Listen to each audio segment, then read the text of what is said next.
Muy bien, entonces ahora formalmente ya comenzamos con esta séptima y penúltima clase del curso eh, El Dios Verdadero, ahora hoy 26 de octubre. Dios les bendiga y nuevamente todos sean cordialmente bienvenidos. Espero hayan podido ver el video. eh, bueno, y en torno a eso, eh, la iglesia cristiana, a ver, es un tema muy complejo porque lamentablemente, obviamente, el cristianismo está dividido. Eso, o sea, no, perdón, está dividido. No viene al caso entrar a valorar si eso es bueno o malo. Pero tiene divisiones, evidentemente. Las tres más marcadas son, en orden cronológico, digamos, el catolicismo romano, el catolicismo ortodoxo y el mundo protestante o evangélico. Eh, digamos, todas las demás iglesias que puedan existir de una u otra manera están adjuntas a eso. Pero la disyuntiva, el debate que hay, siempre va a ser, ¿y qué significa ser iglesia cristiana?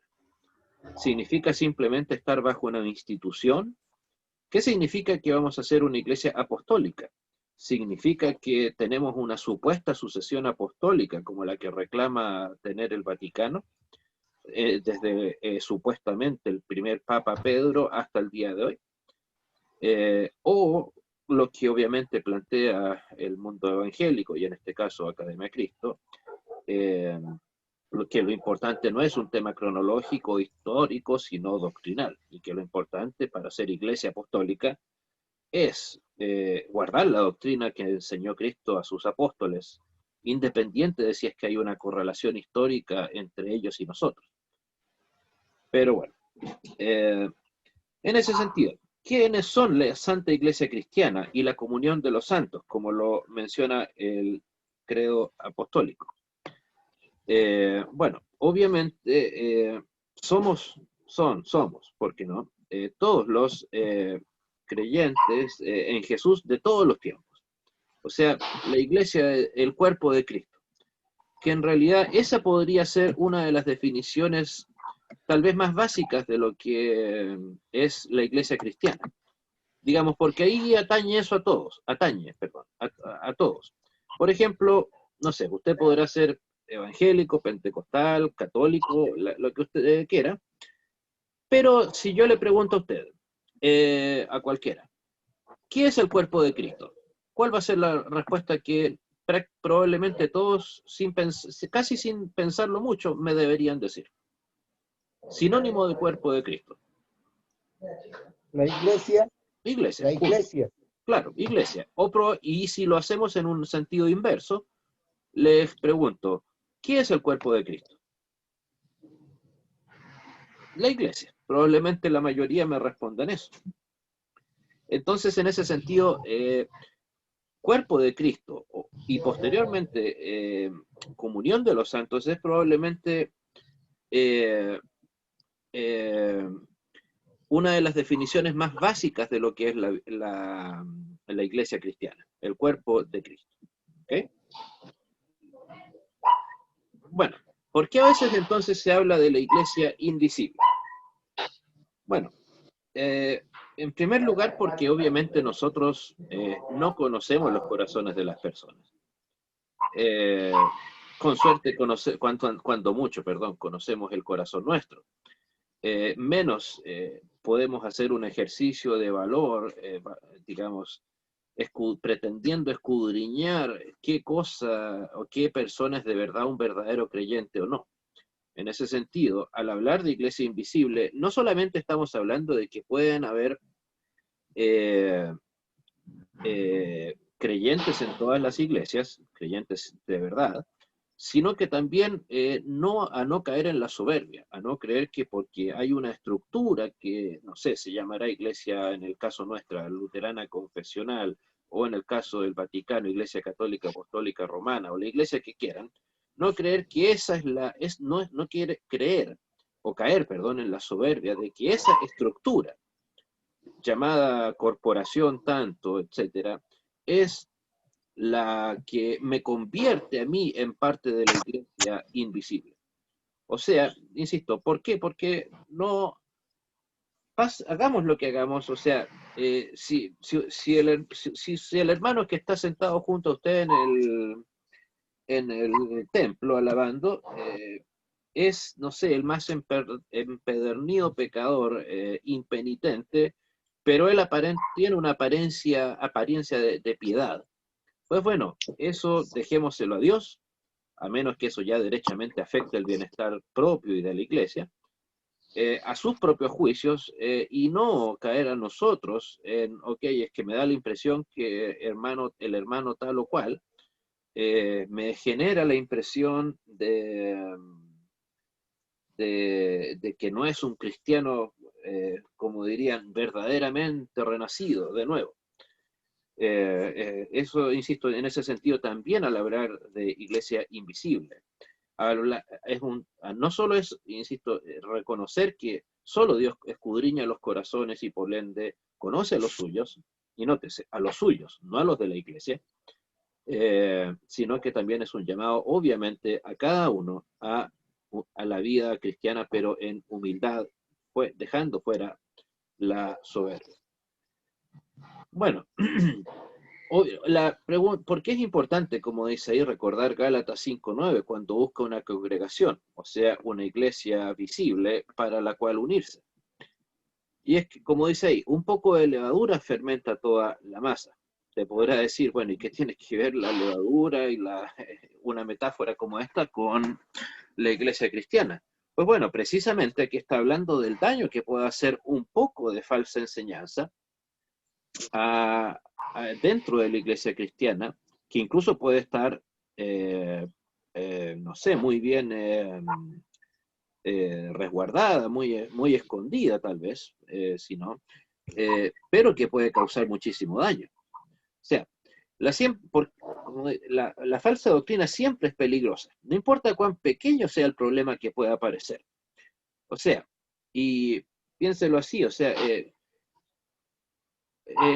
incluso hasta, ya que la iglesia se habla de la iglesia como el cuerpo de Cristo, bueno, pensemos en nuestros propios cuerpos. No sé, yo estoy algunos dirán idioteces de la vida, tuve un accidente que me significó una fractura en el dedo medio del pie, perdón, de la mano izquierda.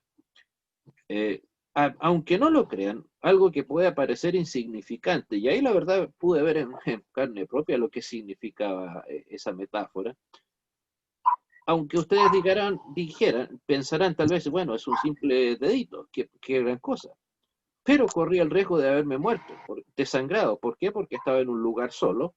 Si me hubiese llegado a desmayar, probablemente me habría seguido tal vez desangrando y solo Dios sabe qué habría pasado. Gracias a Dios logré tirarle las llaves de la casa a alguien para que me ayudara y me llevaran al hospital, y de hecho me tuvieron que hacer cirugía de urgencia, etc. Pero si hubiera estado ahí solo tirado, para que vean ustedes, o sea, ese dedo, por muy minúsculo que se vea, o sea, estamos hablando de ni siquiera 2 centímetros de cuerpo, pudo perfectamente haberme quitado la vida. Y seguramente a cualquiera de nosotros nos podría pasar.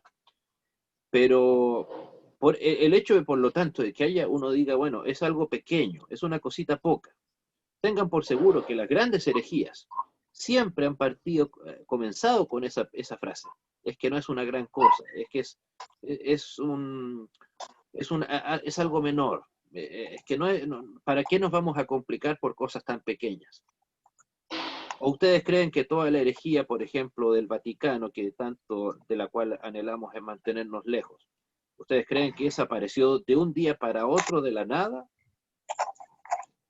No, fue una herejía que fue gestándose durante prácticamente, no sé, desde que comenzaron en el siglo IV. O sea, incluso hay aspectos de herejías que todavía siguen surgiendo. O sea, por ejemplo, solo por dar un ejemplo, bien sabemos, ¿no? Lutero fue excomulgado, expulsado de la Iglesia Católica en el 1521, el 3 de enero. ¿Sabían que hay más doctrinas que nos separan del Vaticano hoy que en la época de Lutero? Algunos dirán, pero es que ya pasaron 500 años, ¿para qué seguir pegados en el pasado? El problema es que el presente sigue siendo divisorio. Por lo tanto, ¿por qué creer que eh, esas divisiones deben ser omitidas como si no tuvieran ninguna importancia? Por lo demás, ¿Cristo enseñó doctrina o enseñó doctrinas? Doctrina. Doctrina. Exacto, en singular. No es una... Serie.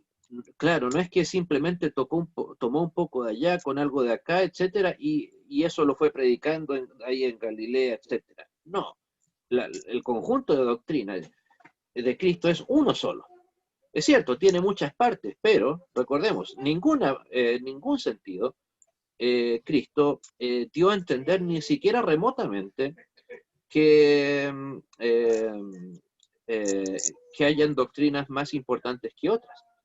A ver, es cierto, hay doctrinas que no están vinculadas con el tema de la salvación, pero eso no quiere decir que las demás doctrinas no sean igualmente válidas de defender y de aceptar. Por eso iglesias como nosotros, Academia de Cristo, insistimos tanto en que debe haber acuerdo doctrinal completo para que pueda haber comunión entre diversas iglesias. Y bueno, y obviamente las falsas doctrinas se extienden y afectan a otras doctrinas, como el ejemplo que les daba recién, o sea, el ser humano lamentablemente tiene la costumbre de empeorar las cosas a medida que tiene la posibilidad de acercarse a ellas, y por lo tanto, el hecho de que algo esté malo, lo natural en el ser humano es que el ser humano lo empeore más o que lo mejore. Lamentablemente la historia nos dice Lo empeore.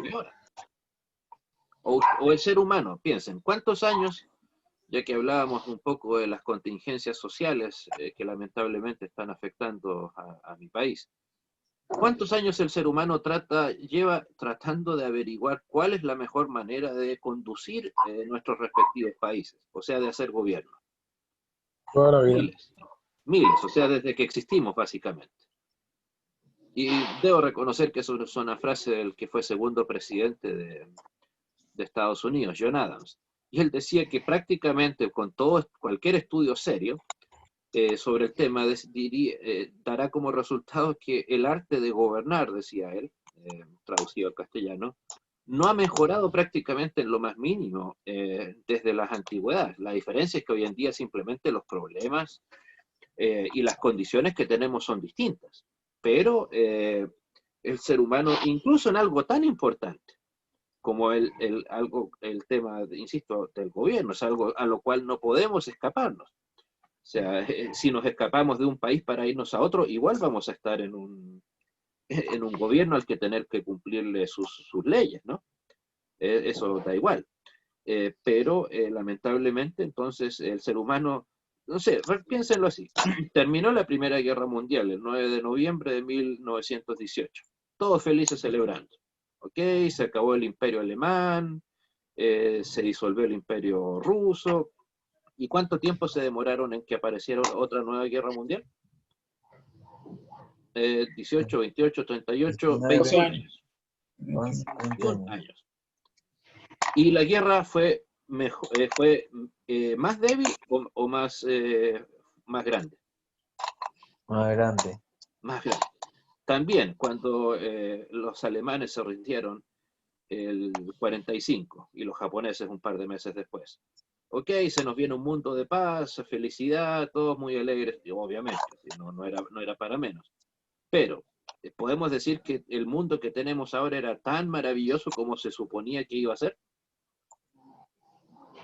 Como que si el ser humano hubiese dejado de pecar, al contrario, ahora ni siquiera tenemos una guerra, pero tenemos problemas tal vez igualmente graves.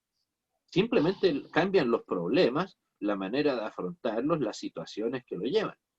En ese sentido, por eso hablábamos de los falsos profetas hace una o varias clases, recuerden, que nos ofrecen no, vamos a tener un mundo, todo el mundo conquistado para Cristo. Pues bueno, ni siquiera países que han intentado ser fundados para Cristo lo han logrado. ¿Por qué creer que las cosas van a ser mejor con el tiempo? Al contrario, la Biblia no nos ofrece. Recuerden, esa es una de las cosas chocantes para el oído humano del cristianismo. El cristianismo no nos ofrece un mundo de paz y amor, de felicidad. No, al contrario, ¿qué nos ofrece? Nos ofreció Cristo, el apóstol Pablo. ¿Cuál palabra utilizó Pablo?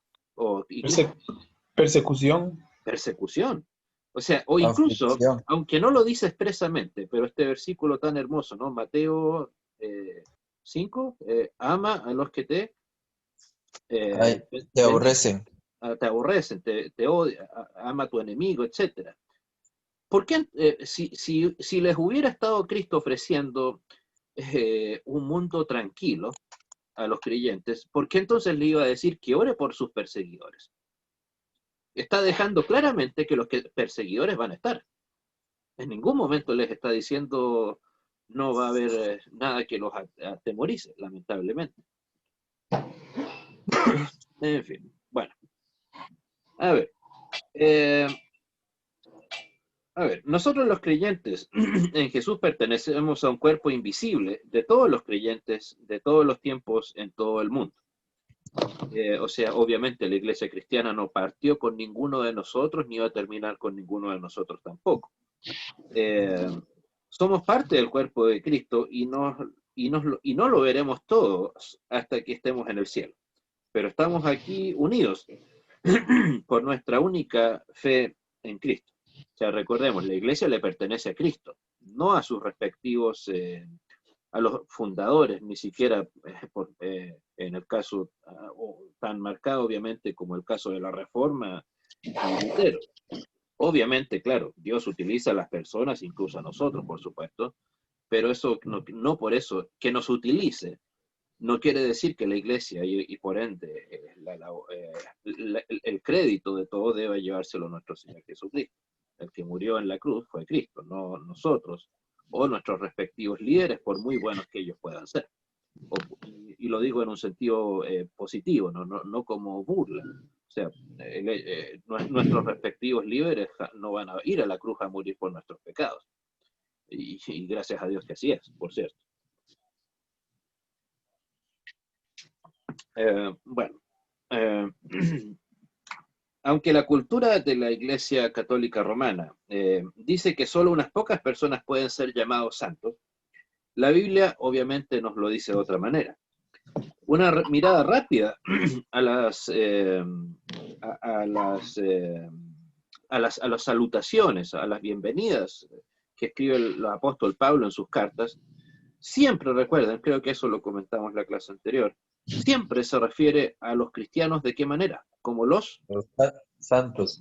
Santos. O sea, probablemente ni siquiera se comenzaba a hablar de los cristianos, me refiero para referirse a la gente, a los seguidores de Cristo, probablemente la primera palabra que se utilizó para referirse a nosotros fue santos, antes de ser llamados cristianos. O sea, por algo insisto el ejemplo, o sea, Pablo, le escribía, no decía a los cristianos de la iglesia tal o cual, no, a los santos en Cristo Jesús. O sea, es algo bastante, digamos, ahí podríamos hablar de una especie de algo llamado, no sé, santidad inherente. O sea, el creyente es santo por el hecho de ser creyente, no por un conjunto de obras meritorias o de supuestos milagros que podamos hacer en nuestra vida futura. Estando ya muertos, no, ni siquiera en nuestra vida futura. Entonces, como les decía, entonces debíamos ser llamados santos porque hemos sido lavados en la sangre del Cordero, de Cristo, y somos perfectos a los ojos de Dios. Ante Dios somos santos y es correcto llamar santa a la iglesia y a su pueblo santo. O sea, en ese sentido, mucha gente lamentablemente en el mundo evangélico, como escucha, obviamente asocia la palabra santo con con lo que escuchan eventualmente en una parroquia o con los santos que adora lamentablemente o venera, como dirían ellos, el Vaticano, piensan que la palabra esa no debería ser usada por nuestra parte. No, insisto, ¿qué importa si es que ellos la utilizan o no? No sé, los mormones también hablan su Biblia y no por eso vamos a dejar de usar una Biblia porque la vieron en manos de un mormón, por dar un ejemplo tal vez exagerado, pero no por eso deja de ser contingente o atingente al tema, ¿no? Entonces, insisto, ante Dios somos santos y es correcto llamar santa a la iglesia y por lo tanto a nosotros, los creyentes, como santos. Insisto, si dentro de alguno de nosotros hay alguien que no lo sea, insisto, ya eso es tema de Dios, de la conciencia de esa persona. Nosotros, mientras tanto, no nos compete una especie no convertirnos en una especie de inquisidores del siglo XXI. Perdón, creo que alguien pidió la palabra, ¿o no? Ok. Bueno. Bueno, no podemos obviamente ver a toda la iglesia cristiana. Sin embargo, Dios quiere que nos reunamos de manera visible como creyentes que confiesan las mismas creencias. O sea, confesar en este uso significa creer y afirmar públicamente, no en el sentido de confesión auricular como la que practica el Vaticano. O sea, y Hebreos 10:25 dice, no dejando de congregarnos, como es costumbre de algunos, sino animémonos unos a otros, y con mayor razón ahora que vemos que aquel día se acerca. O sea, para que vean, ya en el siglo I, o sea, literalmente con el apóstol Pablo todavía vivo, ya estaba surgiendo como un gran problema el no congregarse Falta. por parte de los cristianos. ¿Perdón? La falta de congregarse, iba a decir. Claro. Está bien. Sí, no, tiene razón, sí, ok, muy bien, gracias. O sea, para que veamos que, y en ese sentido, digamos, ni siquiera Cristo se dio el gusto, por así decirlo, de estar solo. Cristo nunca vivió su vida de fe solo, apartado de los demás.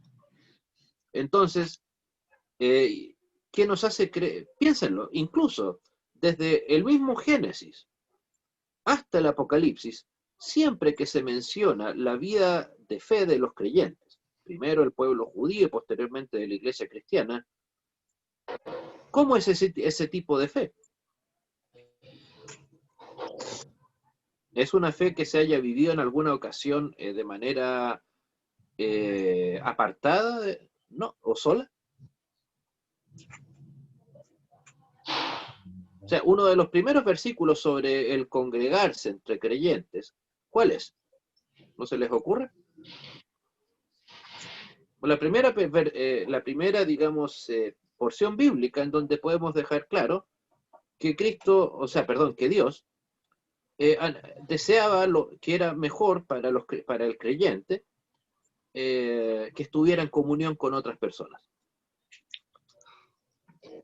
En Génesis, ¿no? Cuando dice, no es bueno que el hombre esté solo. ¿Verdad? Excelente, muy bien, qué bueno. Felicitaciones. Sí, por supuesto, no es bueno que el hombre esté solo. Y si no es bueno que el hombre esté solo, ya sea en un sentido familiar, físico, ¿por qué iba a ser distinto en la vida espiritual? O sea, posteriormente, siempre, ¿qué fue lo que fundó Dios, con Abraham? ¿A una persona o a un pueblo? A un pueblo. A Y un haré de pueblo. ti una gran nación, dice. Exacto. Y ambos versículos involucran gente en plural, personas, digamos, no un vivir la fe apartado solo. Es más, piensen, ¿por qué Jonás se lo llevaron en el gran pez? ¿Qué quería hacer el primero? Además del hecho de no predicarle a la gente en la ciudad. ¿Qué trató de hacer Jonás? Huir de la presencia de Dios Pero por sobre todo quería estar solo. con otras personas. Quería estar solo. Es solo. Claro. Claro, es cierto, y después ni hablar, o sea, insisto, está el ejemplo de que Jesús eligió a sus 12, además de todas las demás personas. O sea, el Sermón del Monte, Jesús no lo dijo a un grupo reducido de personas, se lo dijo a miles. La iglesia cristiana también, o sea, en ese sentido, recuerden, la iglesia cristiana nunca, o la revelación bíblica nunca nos muestra una vía de fe, insisto, ya sea primero originalmente en el Antiguo Testamento y ahora posteriormente con la iglesia cristiana ya andando, a que la vía de fe sea algo para vivir de manera autónoma, sin estar vinculado con nadie. O sea, no se trata de tomarnos esa famosa frase de Tertuliano, no hay salvación fuera de la iglesia. Pero en algún sentido, Tertuliano, claro, él lo decía, no hay salvación fuera de la iglesia en un sentido Espiritual. en un sentido, claro, digamos, de la iglesia visible. O sea, pero no deja de ser verdad el hecho de que, o sea, no es una cuestión de obediencia, de orden, sino de una cuestión de que se nos ordene, sino de una cuestión de espontaneidad.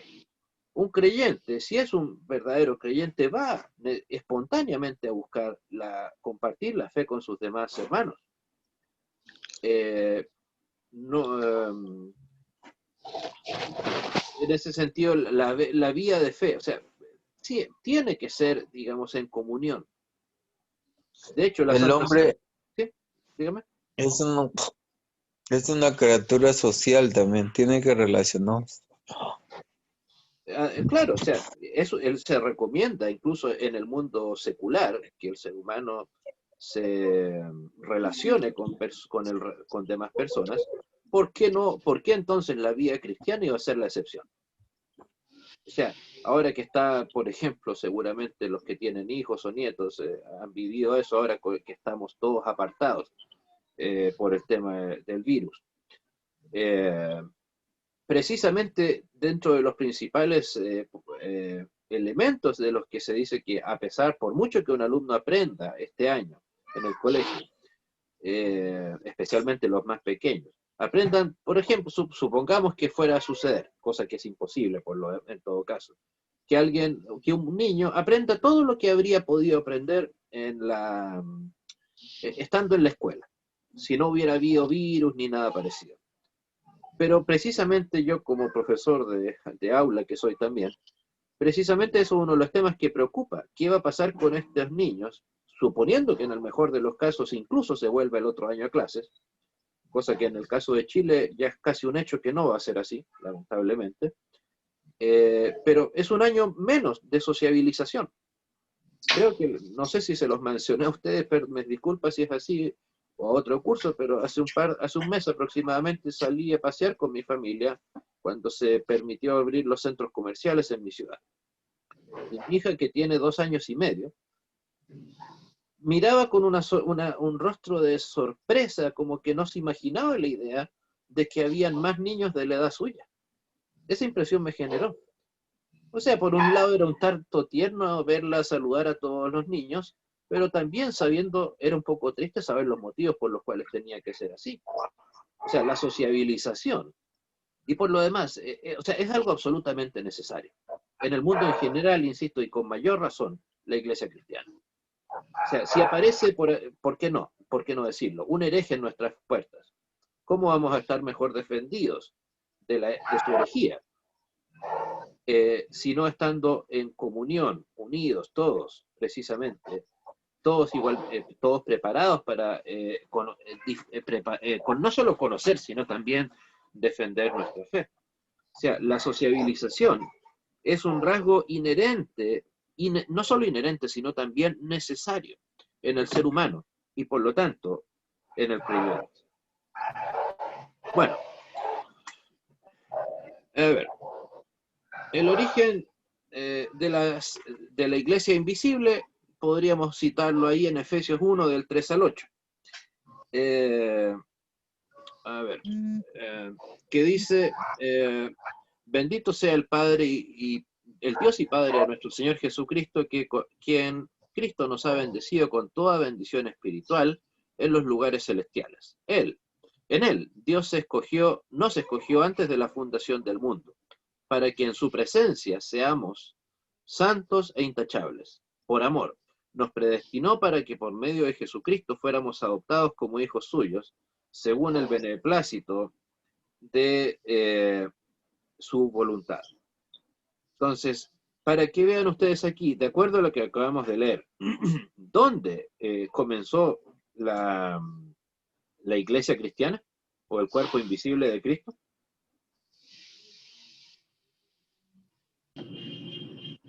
En la iglesia de Éfeso. No. Mucho antes. Pues desde antes de la creación, ¿no? Antes de la Claro, no sé qué traducción bíblica utilizaron acá, pero claro, las traducciones, la Reina Valera 60 dice desde antes de la fundación del mundo. Ahí está hablando de que ya Cristo nos había escogido para ser parte de la iglesia desde antes de la fundación del mundo. O sea, no es una improvisación, como lamentablemente algunos tratan de hacer ver, como que supuestamente a Dios la cosa con el pueblo de Israel no le funcionó, por así decirlo, a los ojos humanos, entonces, tenemos a la iglesia ahora. No. ¿Perdón? Porque lamentablemente he conocido gente que piensa así, como que la iglesia, con esa excusa de que la iglesia es algo posterior, que realmente el único verdadero objetivo, o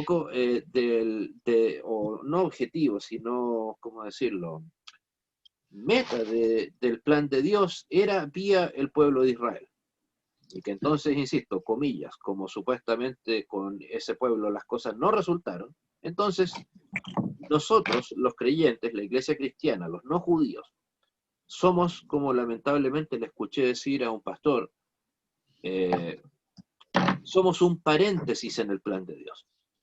Pues de acuerdo a este versículo, ¿hay posibilidad de que seamos solo un paréntesis? No. No, o sea, si se dio Dios el tiempo de crearnos para estar en su presencia desde antes de la fundación del mundo, por ende, antes de la fundación del pueblo de Israel, obviamente, entonces, ¿qué paréntesis podemos ser? Eso es parte del llamado dispensacionalismo, pero que obviamente no viene al caso entrar a analizar en detalle ahora. Pero entonces ya vemos, o sea, Dios nos eligió desde antes de la fundación del mundo. Segundo, lo hizo, otro punto, lo hizo por amor. Por lo tanto, sin mérito nuestro. Y algo que no está de más mencionar, que aquí se menciona que nos ha predestinado a nosotros. Porque por ahí, bien, una de las primeras diferencias que hubo entre los luteranos y los calvinistas fue que, si bien ambos creemos en la predestinación, tal como lo menciona ahí, el mundo calvinista en general, en gruesas líneas,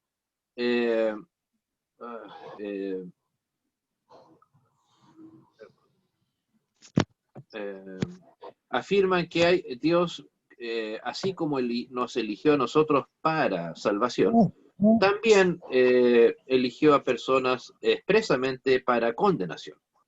Cosa que obviamente a la luz de estos versículos la Biblia no lo dice. Guarda silencio al respecto. Es solo como una acotación. O sea, en ese sentido, digamos, el que va al infierno por sus propios pecados. No, por cierto, por un libre albedrío, no, de ninguna manera, no. Pero sí es porque rechazó, digamos, o sea, recuerdan lo que hablamos la clase anterior, el tema de quién tiene la iniciativa. O sea, nosotros, si somos parte estamos aquí ahora, es porque Dios lo puso en nuestros corazones, obviamente. La iniciativa la tuvo Cristo primero, no nosotros, ya sea aquí o en nuestras respectivas iglesias. Pero ya si nos apartamos, ya eso es, digámoslo, responsabilidad propia. Pero no fruto de un libre albedrío, sino que al contrario, simplemente seguiríamos la inclinación natural del ser humano, que es hacia el pecado.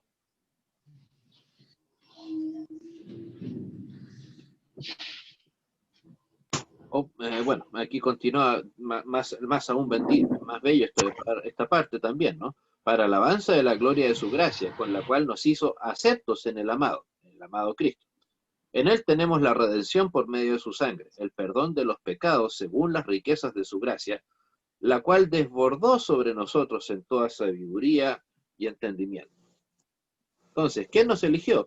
Dios es el agente de nuestra salvación. Respuestas sencillas, pero la implicación es bastante grande.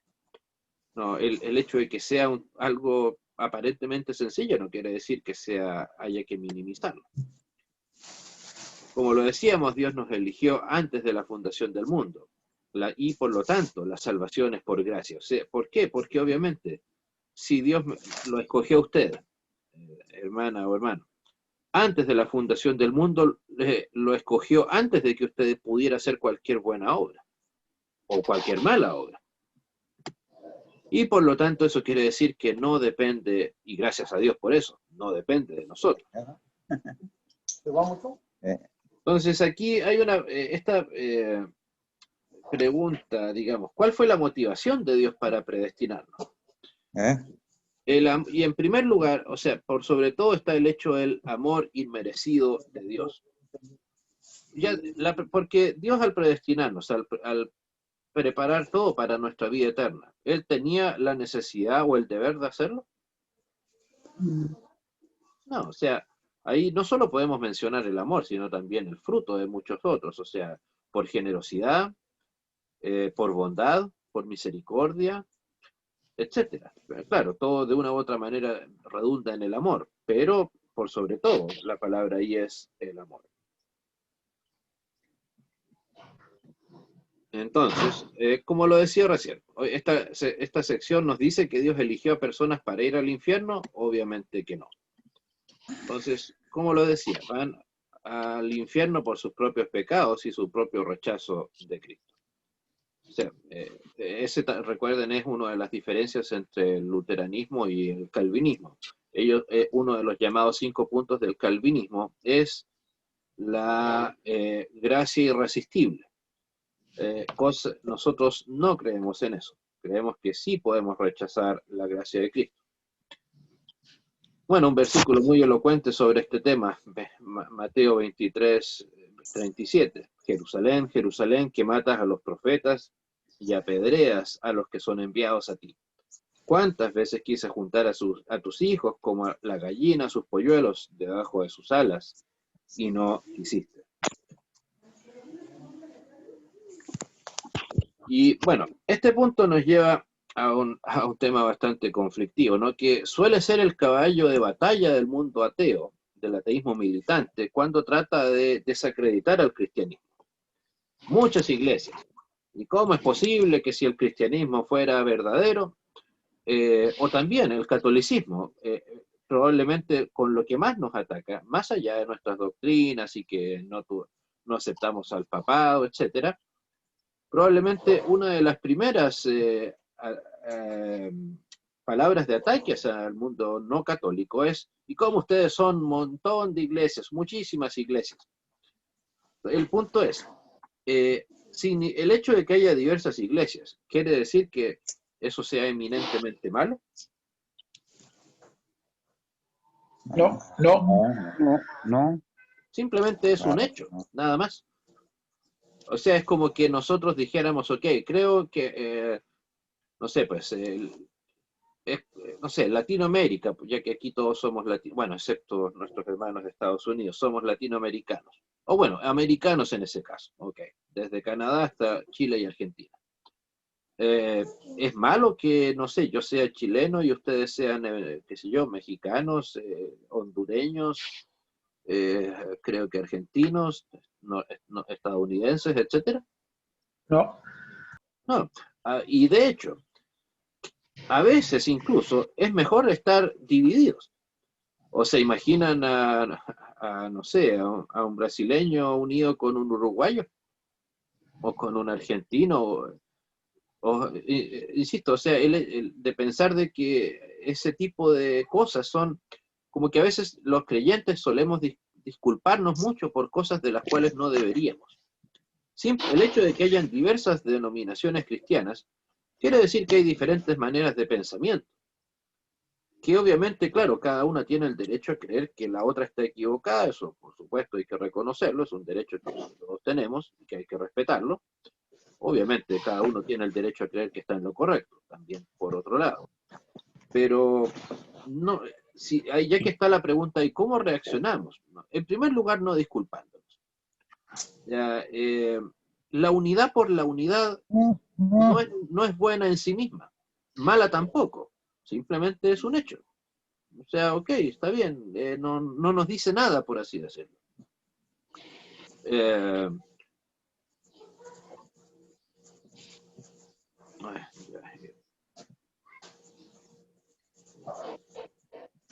Entonces, bueno, ahí Juan 1.1, o sea, perdón, primera de Juan 4.1, nos habla, amados, no crean a todo espíritu, sino pongan a prueba los espíritus para ver si son de Dios, porque muchos falsos profetas han salido por el mundo. Por lo tanto, eventualmente, ¿por qué se forman diversas iglesias cristianas? Precisamente ahí está la respuesta, falsos profetas. No, tal vez nosotros le tenemos un poco de espanto a la palabra profeta o falso profeta. Un profeta no es necesariamente alguien que ande, no sé, vestido con vestido casi de demonio, predicando en contra de Dios y en contra de la Biblia. El falso profeta es simplemente alguien que en este caso aparenta ser un hombre o una mujer de Dios y que simplemente no entrega la palabra bíblica. Recuerden, lamentablemente el ser humano, y especialmente en nuestro continente, se ha quedado la idea de que el profeta, ¿quién es? Es la persona que dijo una comillas profecía. ¿Y qué sería una profecía? Sería poder, no sé, decir qué va a pasar respecto de algún tema de aquí a un par de tiempo más, o cuando se ofrecen cosas, y Dios me dijo, esa frase tan utilizada por los autoproclamados profetas, aunque creo que tenemos profetas, apóstoles, ¿qué viene ahora? Arcángeles. Por ahí vamos, no sé, querubines tal vez, pero sí, fuera de bromas, o sea, así como vamos, el apóstol, o sea, como si eso fuera... digamos, o sea, ¿y qué importa si le damos el título de apóstol? Puede mentirnos igual. ¿De acuerdo? Este versículo está igual el título que le demos a una persona.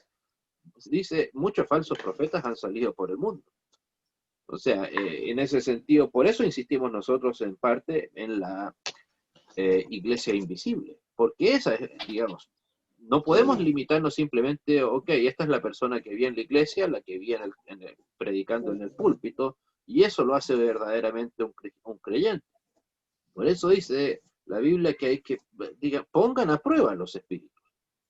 O sea, no podemos quedarnos simplemente esperando, ok, bueno, veremos qué nos dicen y si se equivocó bien y si no se equivocó no. Tenemos que estar atentos. Si no lo hacemos nosotros, ¿quién lo va a hacer en nuestro lugar? Y bueno, obviamente no todos los grupos, mensajes, videos e iglesias son de Dios. Eso es una realidad bastante, digamos, evidente, pero que hoy en día, no sé, pues vivimos en una, no sé cómo llamarlo, una iglesiocracia, en donde prácticamente, o sea, en donde todos somos hermanos. Total, ¿cómo le voy a decir al que, no sé, por ejemplo, me ha pasado a veces, más de alguna vez he sido tildado como hereje por no creer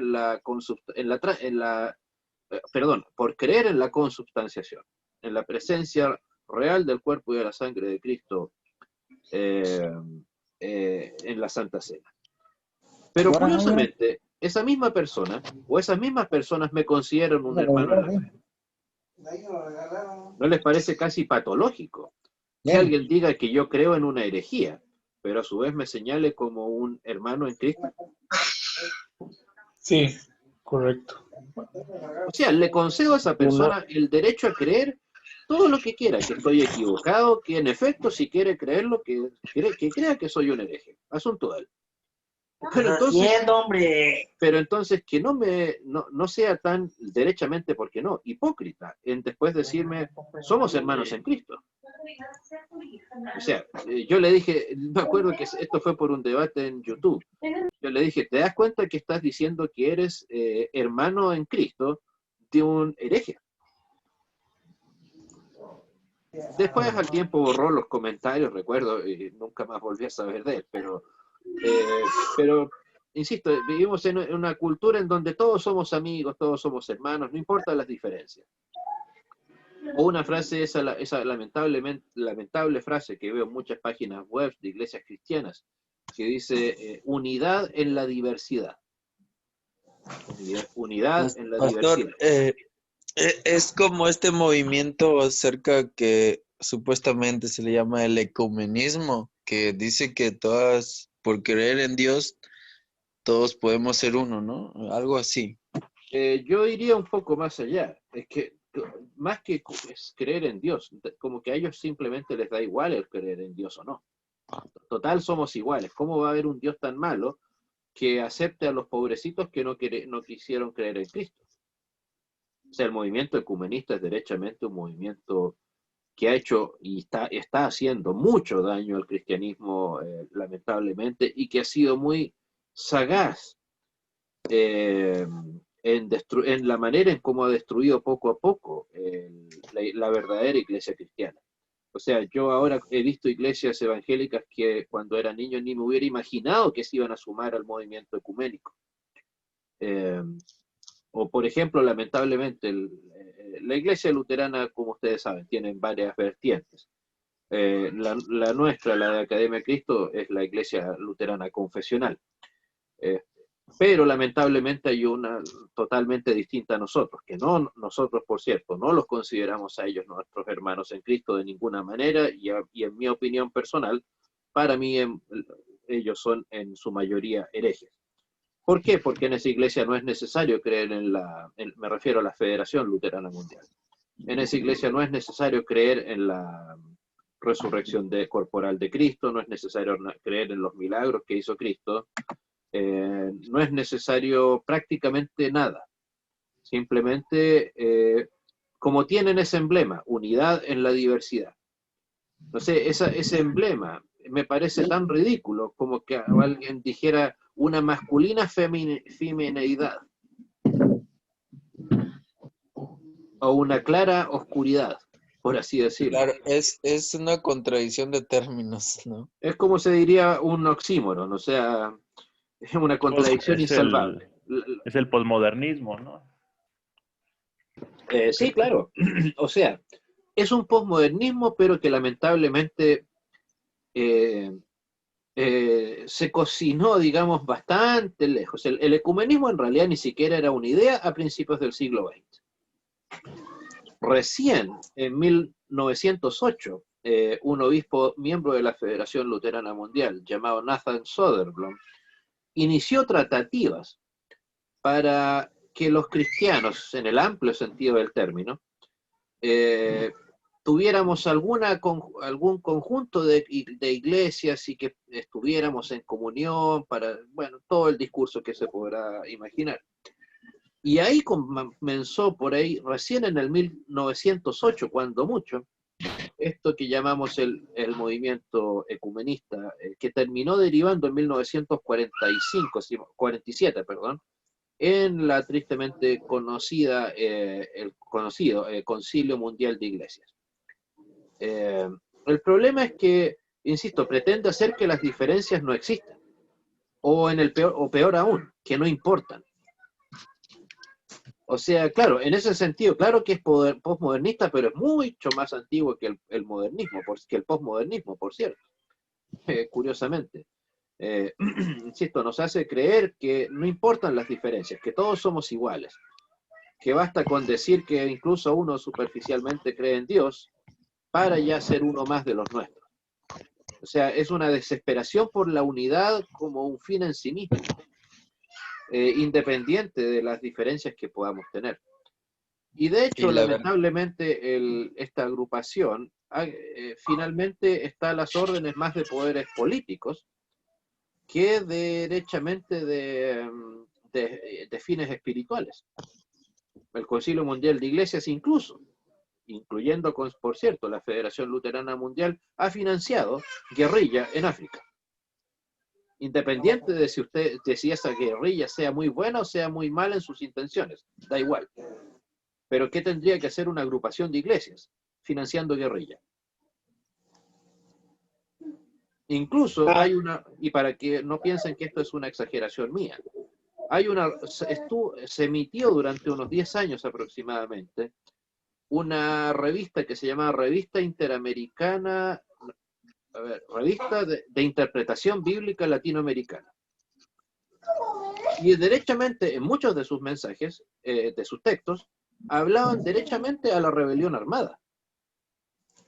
Entonces era una revista de interpretación bíblica, pero de lo que más hablaba era de que juntos, católicos y evangélicos, teníamos que sublevarnos al poder establecido, con armas inclusive. Entonces, finalmente, ¿dónde quedó ahí la unión entre los cristianos? Quedó para más adelante. Perdón, ¿alguien de ustedes creo que había pedido la palabra?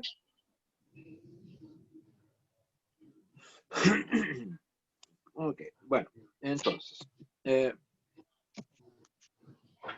Y bueno, y por lo tanto, siendo lo que mencionábamos así, ya que no todos los grupos son de Dios, Dios por lo tanto quiere que los pongamos a prueba. Y por ende, no todo lo que nos resulte aparentemente simpático,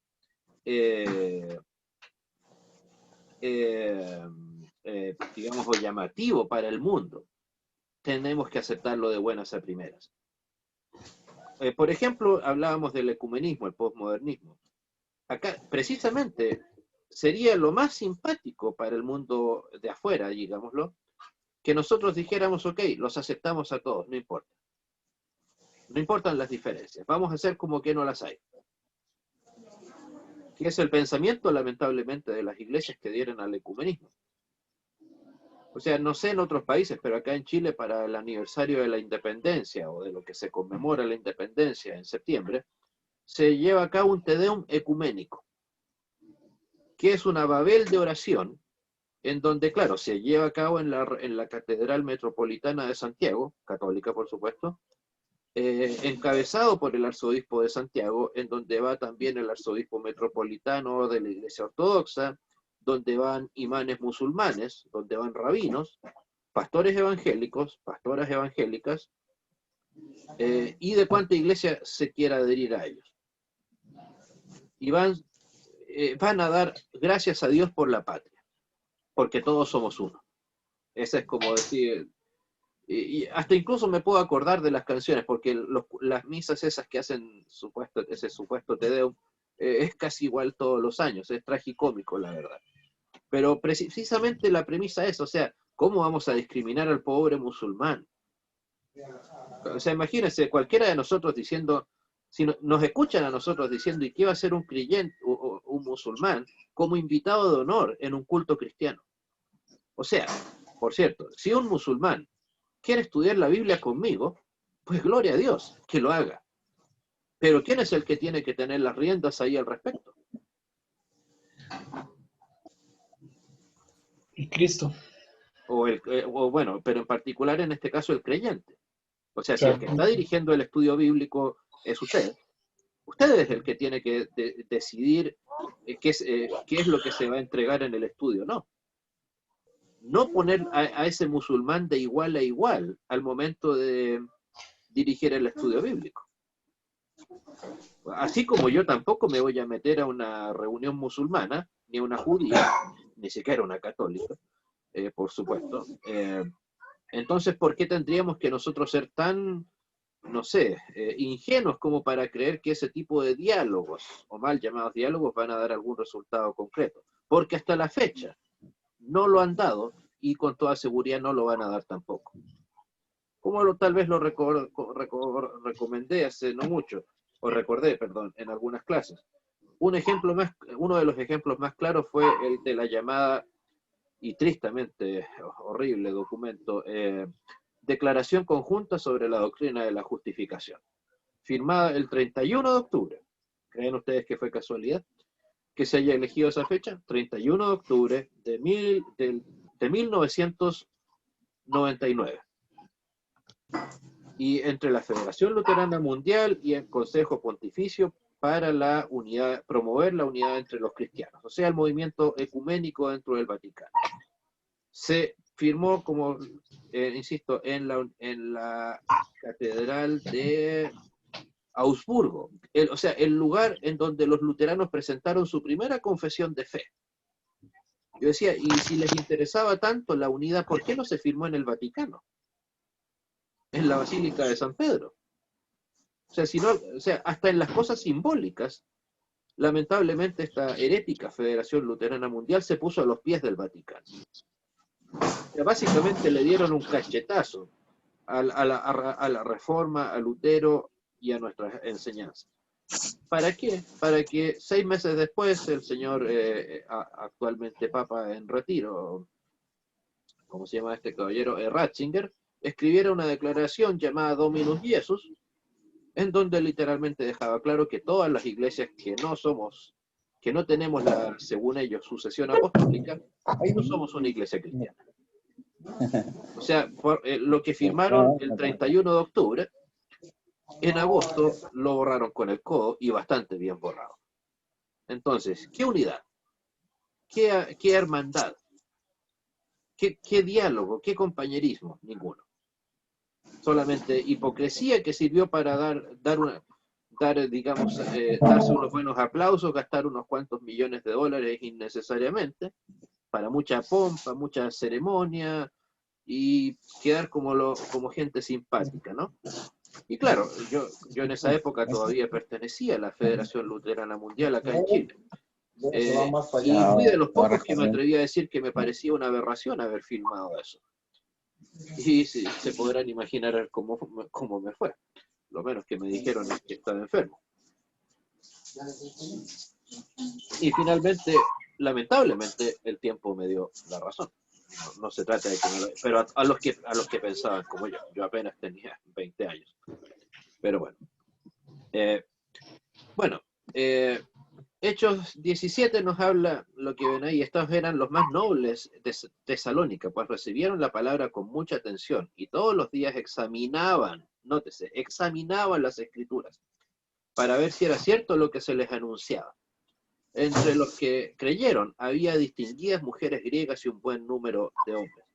La palabra examinaban, por cierto, no está simplemente no es un capricho del traductor. Yo me di el tiempo de revisar cuál era, si bien no la recuerdo ahora, pero la palabra de la cual traducen del griego al castellano, examinaban, no es simplemente como uno suele pensar, leían. Por eso la importancia de la palabra examinaban. O sea, estudiaban detalladamente, podría también traducirse. No era simplemente una lectura devocional somera, no. Era, literalmente, habla de un estudio, ¿por qué no? Entonces, ¿y por qué es necesario esto? Bueno, porque obviamente si no conocemos lo que creemos, difícilmente vamos a poder defenderlo. O sea, la gente ahí puso a prueba las palabras de Pablo para ver si se alineaban, estaban de acuerdo con las escrituras. Nosotros, por lo tanto, también queremos comparar todo lo que escuchamos con lo que Dios dice en la Biblia. En ese sentido, yo como representante temporal ahora de Academia Cristo, no me interesa que usted me crea a mí. Me interesa que usted le crea al mensaje bíblico, ya que nosotros en Academia Cristo, por supuesto, creemos estar enseñando. En ese sentido, digamos, nosotros somos simplemente representantes temporales, pero lo importante no es que le crea a Andrés San Martín o a Academia Cristo o a los demás profesores que estemos, sino que crea por el hecho de que usted llegue al convencimiento de lo que le estamos diciendo, es enseñanza bíblica, no por el simple argumento de la autoridad, por así decirlo. Bueno, Hechos 17 también nos habla de que, como les decía, pusieron a prueba las palabras de Pedro. Bueno, ¿qué debemos hacer entonces cuando encontramos personas que enseñan la Biblia fielmente? Bueno, algo de eso ya hemos hablado. Dios quiere que disfrutemos la comunión de hermanos que están unidos en la fe. Y esa comunión de hermanos, ¿cómo le llamábamos? Iglesia. Entonces, esta fue precisamente la oración de Jesús en Juan 17, 20, 21 y Juan 1, 23. Juan 1 y 3. 1, 3. O sea, por lo tanto, podemos alabar a Dios y trabajar en amor por nuestro Salvador.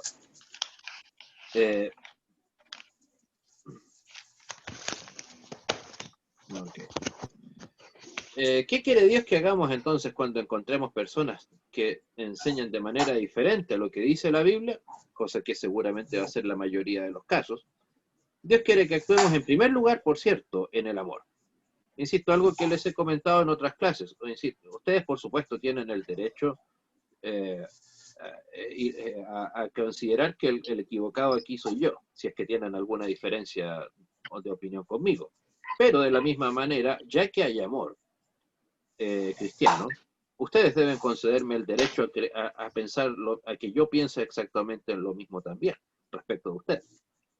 No, tampoco la intención es hacer un debate, porque con toda seguridad, si es que, no sé, pues, para alguien de ustedes cree, por ejemplo, no sé, para ir a algún ejemplo radical, que, no sé, o no sé, para no involucrarnos a nosotros, qué sé yo, me pongo a debatir con un católico, o usted con un católico, sobre el tema de la transubstanciación.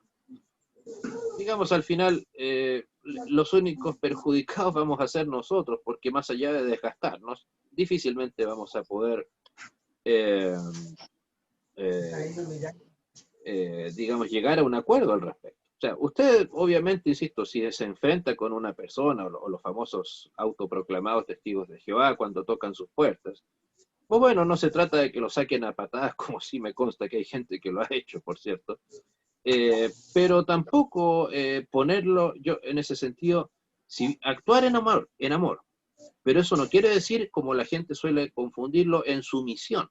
No tenemos que ponernos, o sea, si a usted le consta que alguien no está enseñando la Biblia de acuerdo a, o sea, no está predicando o enseñando de acuerdo a lo que dice la Biblia, su deber no es ser simpático y ponerlo al nivel suyo o al nivel nuestro, y como si estuviéramos en igualdad de condiciones, sino que se trata de que, lo que les decía yo, ¿quién tiene las riendas aquí? Obviamente, si usted recibe un testigo, o insisto, un autoproclamado testigo de Jehová en su casa, no va a dejar que el que dirige el estudio bíblico devocional en su casa sea él. ¿O me equivoco? Así es. O si recibimos a un elder mormón, tampoco. Puede que sea muy simpático, muy agradable, todo lo que ustedes quieran. Bueno, se podrán tomar amablemente un café si es que así lo desean, no sé. Pero ponerlo en igualdad de condiciones, eso es lo distinto. Incluso cederle la palabra. O sea, yo asumo que, por supuesto, que si visito, por mucho que les está haciendo clases ahora, visito la iglesia de alguno, o la casa, perdón, y claro, ¿por qué no? La iglesia de alguno de ustedes, ustedes serán los que tienen la última palabra sobre quién habla, quién no, y sobre qué cosas también. Pero aún así, por lo tanto, el hecho de que haya amor no quiere decir que tenga que quedar afuera la firmeza. O sea, es más importante, digamos, en ese sentido. Tiene que haber amor, incluso ante el hereje, pero no ante la herejía. ¿Ok? Entonces, Pastor, ¿y la apologética? ¿sí? ¿Perdón? No te escuché. La apologética.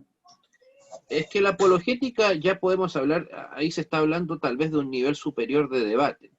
Obviamente no vas a tener una charla de apologética eventualmente con un desconocido. Además, ahí es también un llamado a la humildad hacia todos nosotros los creyentes. Porque por mucho que nosotros conozcamos la doctrina, otra cosa muy distinta es saber defenderla. Y más aún, presentarla de manera, digamos, puede que la palabra suene fuerte, coherente, porque yo puedo tener muy claras mis enseñanzas, estar muy convencido en ellas, pero otra cosa muy distinta es saber defenderlas o saber enseñarlas. O sea, tal vez mucha gente asume la apologética como un tipo de debate. Eso es algo, si usted, por ejemplo, piensa que no sé si es su caso, pero si alguien me pregunta, me recomendaría, Andrés, a llevar a cabo un debate con alguien que tiene una enseñanza distinta, yo le diría que a menos que usted esté muy seguro de que tanto en su manera de expresarse como en su conocimiento está preparado para hacerlo, preferentemente no hacerlo. En primer lugar, porque la verdad bíblica se difunde, no se debate. En ese sentido, por ejemplo, si a mí me invitaran, y ya en algunas ocasiones lo he hecho, hace mucho tiempo que no, de todas maneras, me invitaran, qué sé yo, a debatir si Lutero fue un santo o un demonio. A veces he debatido eso por escrito, pero claro, me considero humildemente con el conocimiento necesario para poder adentrarme en ese tema, pero en otros tal vez no lo esté tanto. O puede que la persona que me pongan a debatir, por muy equivocado que esté, sepa defender muy bien su fe. Insisto, no estoy diciendo que eventualmente usted no sepa su fe, pero insisto, una cosa es conocerla y otra cosa muy distinta es enseñarla y saber defenderla. No sé si les queda clara esa idea, por favor, ya que quedó la pregunta ahí. Muy claro, claro, gracias. O sea, usted, y por lo demás, si es que no se considera capaz, usted o cualquiera de nosotros, no hay nada de malo en eso. Usted no está obligado a, digamos, a ser un debatidor de la fe. Por supuesto, claro, es distinto si usted me dijera, bueno, si alguien me pregunta sobre la salvación y qué debo hacer para ser salvo, bueno, ahí obviamente es algo que se espera que usted pueda entregar. Pero es distinto entrar a debatir algunos temas. Porque hay veces, muchas veces, hay gente que sabe muy claramente sus errores, pero sabe muy bien cómo defender sus errores también. Pastor, y acerca del primero de Pedro 3:15, cuando dice, está siempre preparado para presentar defensa con mansedumbre y reverencia ante todo lo que os demande razón de la esperanza que hay en vosotros. Exacto. A ver, las palabras que usted mencionó, mansedumbre, la primera era...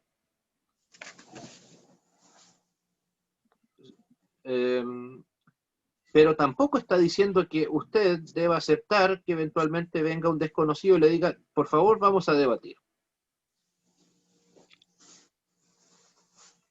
O derechamente, incluso a veces hay temas que simplemente no se debaten. A ver, además que incluso hay una especie de, podríamos decir, juego de intenciones, no sé cómo llamarlo, pero supongamos que yo... A ver, ¿usted debatiría o consideraría pertinente debatir con un hereje que diga que él cree en la resurrección, pero solamente en la resurrección espiritual de Cristo, no en la resurrección corporal? ¿Usted debatiría eso? Mejor es no debatir.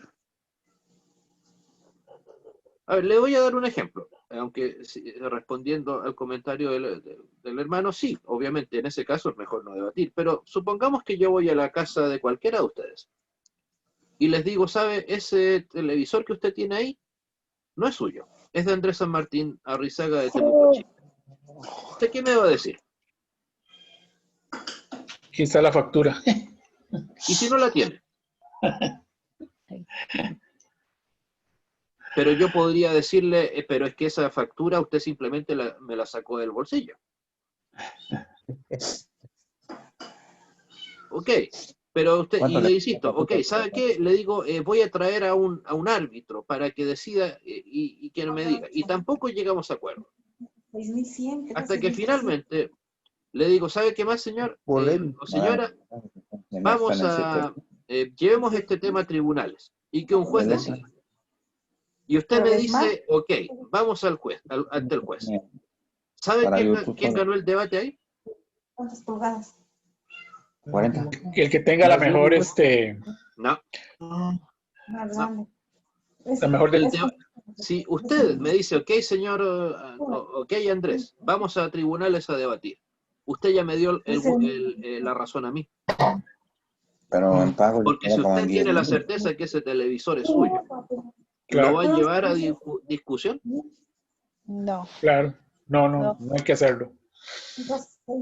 Incluso es cosa de que en los conflictos entre países, siempre que un país acepta debatir algún tipo de tema con otro país y ante un tribunal internacional, como se llama, siempre el que pierde es el país que se le solicitó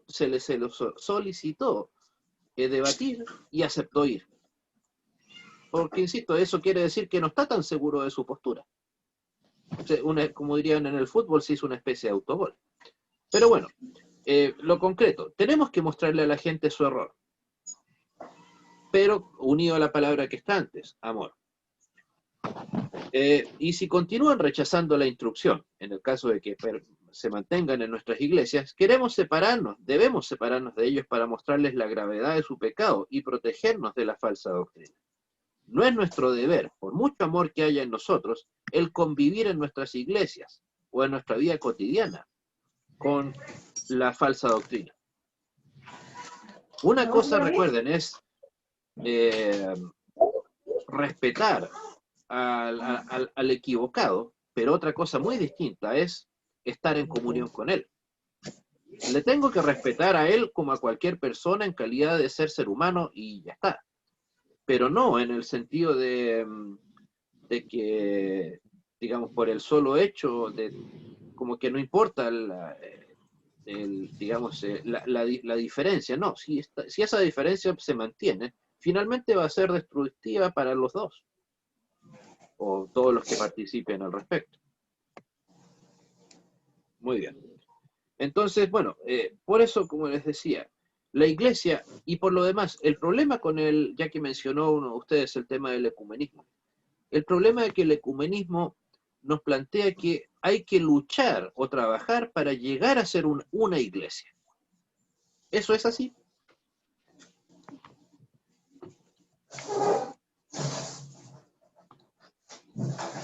No, recuerden, la iglesia ya es una. Ya es la iglesia cristiana. Por eso hablábamos de la iglesia invisible. Haya gente empecinada en ver una iglesia en un sentido institucional, una sola organización con existencia legal, como quieran llamarle, es otro tema. Andar firmando acuerdos por allá, por acá, etcétera. No. Pero y las diferencias en ese caso van a estar. ¿Sí? Dígame. Pero sí hay un llamado a buscar la unidad de la fe, aún entre entre diferentes grupos institucionales, sí hay un llamado a buscar una unidad de la fe, ¿no? Como diálogos y... pero siempre, ¿y qué pasa? Pero yo estoy pensando o hablando de cuando no hay acuerdo doctrinal. No. O sea, como unidad institucional, pues no es la que busca Cristo, ¿no? Es unidad confesional, ¿verdad? Exacto, o sea, y además, recuerden, la iglesia no va a ser una por mucho que nosotros andemos firmando o reuniéndonos o teniendo, comillas, cultos ecuménicos. No sé, como el ejemplo que yo les daba de este lamentable Te Deum ecuménico que se realiza todos los septiembres acá en Chile. Imagínense, o sea, para fingir ser uno, porque no lo son, hay evangélicos, no todos por supuesto, católicos, ortodoxos, musulmanes, o sea, ni siquiera gente cristiana. Incluso cuando logran encontrar a uno, anda gente budista, con musulmanes. No digo que haya que andarnos matando, obviamente que no, que tengamos que estar en lucha no. El punto es que no por eso tenemos que estar a fingir una unidad que no existe. Lo mismo incluso No. dentro del mundo cristiano. Ahí me están esperando la doña con la comida. Ok. Bueno, a ver. En ese sentido, por Y eso es la que casa para están preparados nosotros, con la comida. No los tengo tiempo de comer. luteranos confesionales, nuestras confesiones de fe deben existir y son importantes. Sí. ¿Por qué?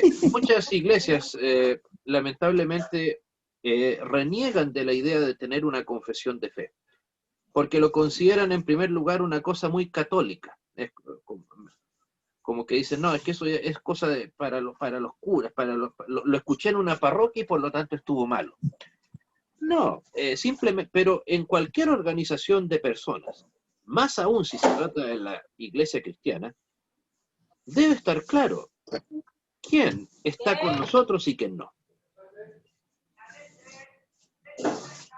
Porque si no, porque supongamos que en una iglesia no queda claro quién puede ser miembro y quién no, y no dice que haya, por ejemplo, que creer en la Trinidad, que no haya que creer que Cristo es nuestro Salvador, que Cristo resucitó corporalmente de los muertos, entonces no le podemos decir a las personas que lleguen, que tengan esas creencias, que no pueden ser parte de nosotros. 7-9. 7-9. Entonces, no caer, digamos, en un falso y malentendido humanismo, o sea, o no, ni siquiera humanismo, más bien lo llamaría posmodernismo, no sé, en donde todo tenga que ser igual y todos tengamos que tener el mismo pensamiento, independiente de que hayan diferencias o no. Bueno, por eso es que para los luteranos fue tan importante que en el año 1583 todas nuestras confesiones luteranas fueran reunidas y recopiladas en un solo libro, llamado el Libro de Concordia, en donde están desde los documentos que están ahí son los tres credos, apostólico, niceno y atanasiano, el catecismo menor y mayor de Lutero, la confesión de Augsburgo, la apología de la confesión de Augsburgo, el tratado sobre el poder y la primacía del Papa, y los artículos de Malcalda y la fórmula de Concordia. Después, por interno, si quieren, les puedo compartir más información sobre eso. Pero era necesario que eso quedara por escrito, que quedara claramente plasmado quién está con nosotros y quién no. No, insisto, estas cosas así no se hicieron solamente por capricho, con tal de tener a unos en un lado y a otros en otro, no, sino que a veces esa división tiene que existir. Y no hay nada de malo en que que algo así suceda. A veces esa división tiene que estar. Muy bien. ¿Preguntas, estimados, antes de iniciar la despedida? Muy bien explicado y da mucha tranquilidad esto de las discusiones, no hacerlas, sino más bien si uno no está preparado para un tema y también el saber hablar y todo eso es muy importante.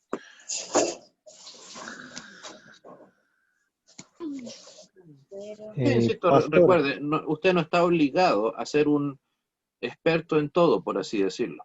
Ni siquiera en el mundo académico, en el mundo de las ciencias, la gente lo es. Tampoco es algo que tengamos que sentirnos mal nosotros por no tener esa capacidad en ocasiones. Claro. Sí.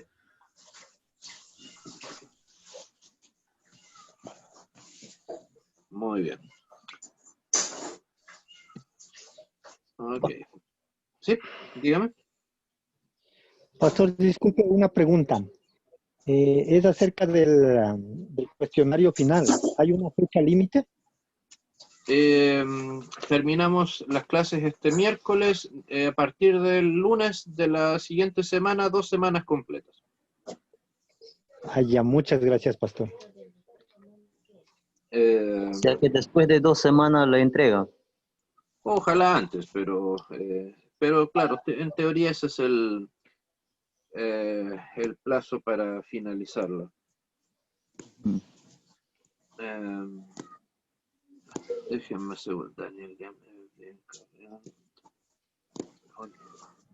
Estoy pasando la lista, por cierto. No va. Shoot.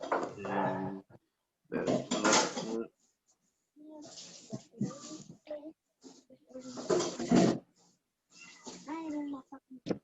por ahí tengo dentro de los videos que grabé, no sé si es que en el canal de YouTube, ahí tengo un video sobre el ecumenismo que grabé por encargo de Academia Cristo. No sé si desean, les envío el link. Sí, sería mejor. Me gané varios insultos por ese video. Claro, pastor. Digo, profesor. Bertín.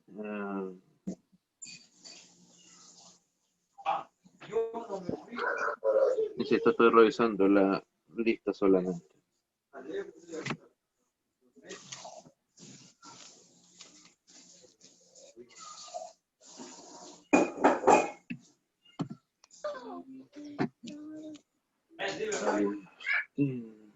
A ver, somos 18.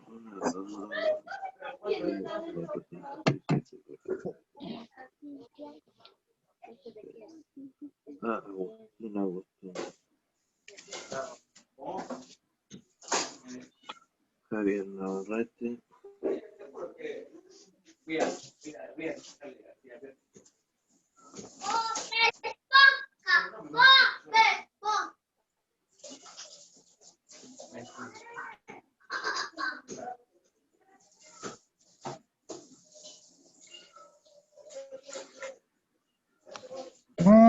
José Uriel Estavidia.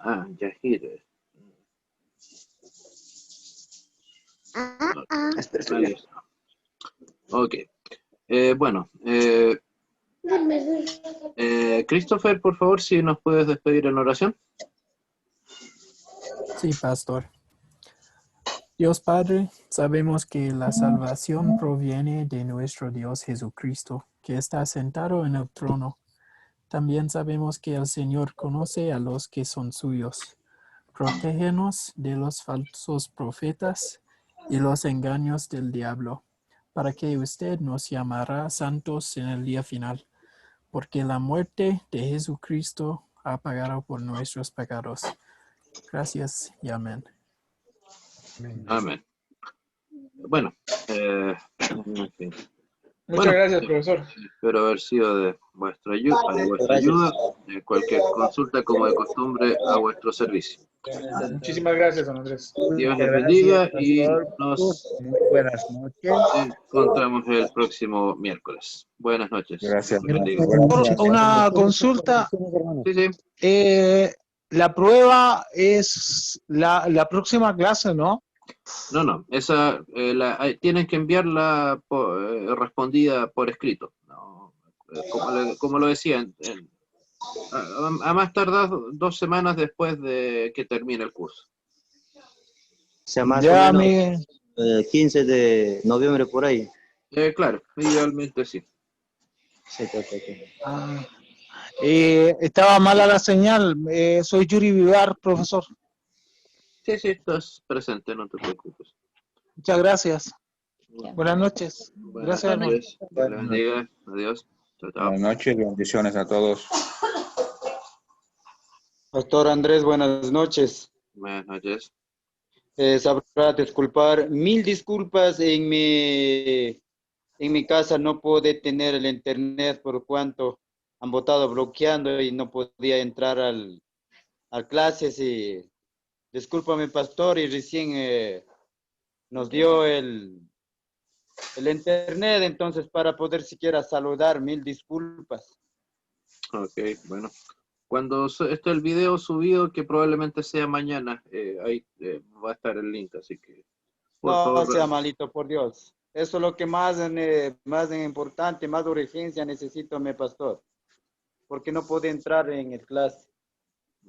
Sí, como te digo, que no depende tanto de la rapidez mía, sino del sistema que a veces está colapsado. Así Sí, que apenas... igual lo que pasó es aquí, por eso no he podido entrar al clase. Okay. Bueno, no te preocupes. Ok, en fin. Muchas gracias. Bendiciones. Bendiciones, adiós. Buenas noches. Buenas noches.